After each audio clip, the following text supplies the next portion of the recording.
It was the 2nd of January, 2:04 a.m.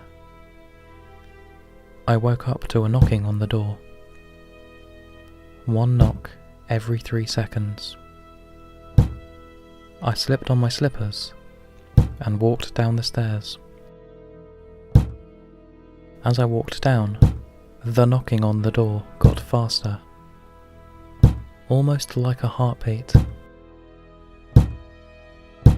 When I got to the door, the knocking stopped.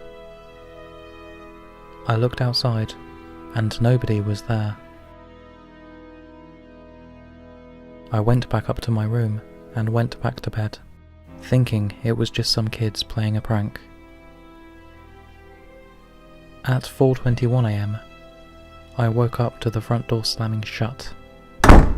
I jumped, terrified. I looked over at my frosted window to find "Smile" written all over it in the frost.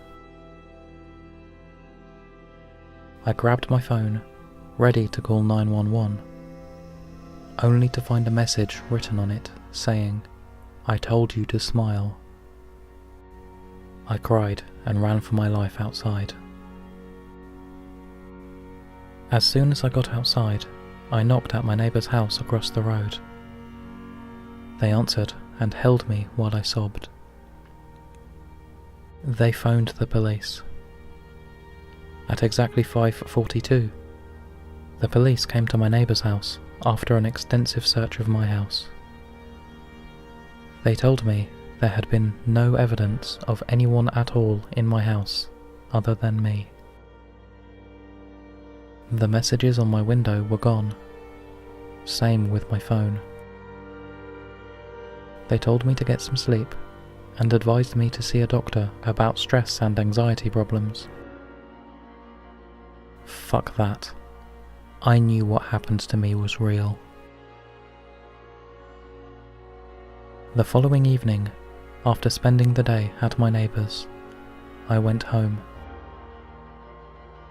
I went up to my bedroom and set up a camera. It was aimed at my bedroom door and at my bed. I set it to record and went to sleep.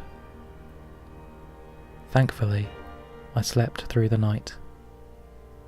However, as I watched the footage, I couldn't believe what I saw.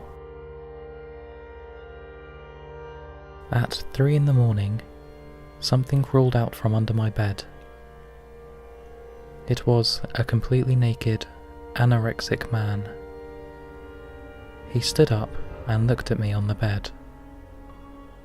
He did so for another hour, not moving at all. Then he moved.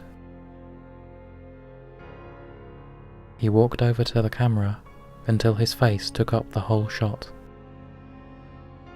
He was extremely pale and had bulging veins all over his head. His eyes were completely black, with a huge smile on his face. He stared at the camera for another 2 hours, not blinking, slightly twisting his head every now and again. After 2 hours of him staring went past, he walked back over to my bed and crawled back under.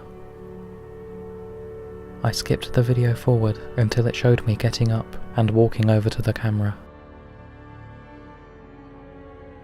The video finished.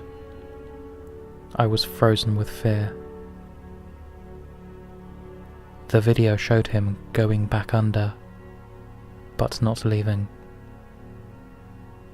Whatever it is, it's still there.